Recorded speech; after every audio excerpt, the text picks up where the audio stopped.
So here's what happened. He was living in Bakhtawar. There's a friend of mine and we were at the Taj. I mean, obviously in separate rooms. And we had gone, again, our love for food, we had gone to Bachi Karkaria's son's wedding reception at the Kolaba Agiari. And when I was coming back, I was told by a concierge called Satish Gaikwad at the main Taj saying that there's gunfire. I assume must be one of these jokers getting drunk, you know, because we're used to that in Delhi. Never imagined this would happen in Bombay. So he said, please don't come back to the hotel. I said, fine. We went to the president. Then I called up KK. KK says, yeah, I've heard something like that. I'm on my way. R&T was told about this at about 10:30, 10:40. R&T said, I'm on my way. The cop said, no, he can't come because it's an ongoing operation. Situation, yeah. He came. Karambir Kang, who lost his wife and kids, was the general manager. Abhijit Mukherjee was the head of the luxury business for the Taj. R&T and KK stood on the parapet opposite the Taj. So where we have the heritage wing entrance, the palace wing entrance, not there, but between the palace wing and the main entrance. And R&T was shattered. But again, let me tell you, his firmness of resolve. Again, you know, we've lost both of them. December the 8th, we got the hotel back to enter.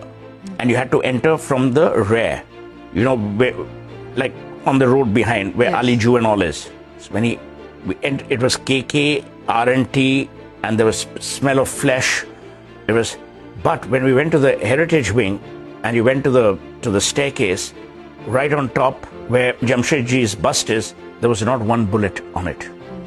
So KK, being spiritual, being religious, he says, the founder has protected us. Now, here's what happens. R&T then addresses the press. Bixen is on his side, KK is on his side, and he says, we may be hurt, but we will never be destroyed. And he says, we will build and rebuild the Taj to greater glory. Now let me tell you what happens. Maybe around Jan or Feb, when the main wing, the tower wing, was kind of restored. But Wasabi and the Chambers Terrace had, you know, suffered a lot. And I remember a ramp was created and every Taj employee walked the ramp and R&T was there applauding because it was their courage. Their courage, absolutely. And guess what else R&T did? So that's why I'm telling you, he didn't ever hold grudges. Who was standing there at R&T's invitation? Ajit Kerkar. He'd been invited by R&T. R&T attended every funeral. It didn't matter whether the person died in Chabad House or at VT or at the Oberoi. He, in 5 days or 6 days after this, they created the Tata Public Welfare Trust. I mean, that's who he was. And every person who lost his life, whether employee or guest, their funeral was attended to by R&T. A. B.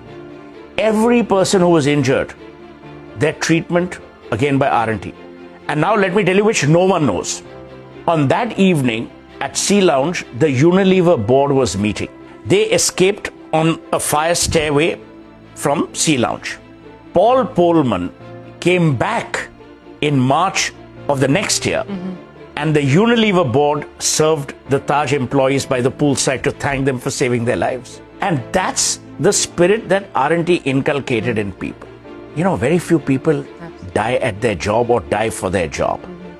You need a great leader, and who leads from the front, who's a visible example of leadership and courage. And that is what R&T was.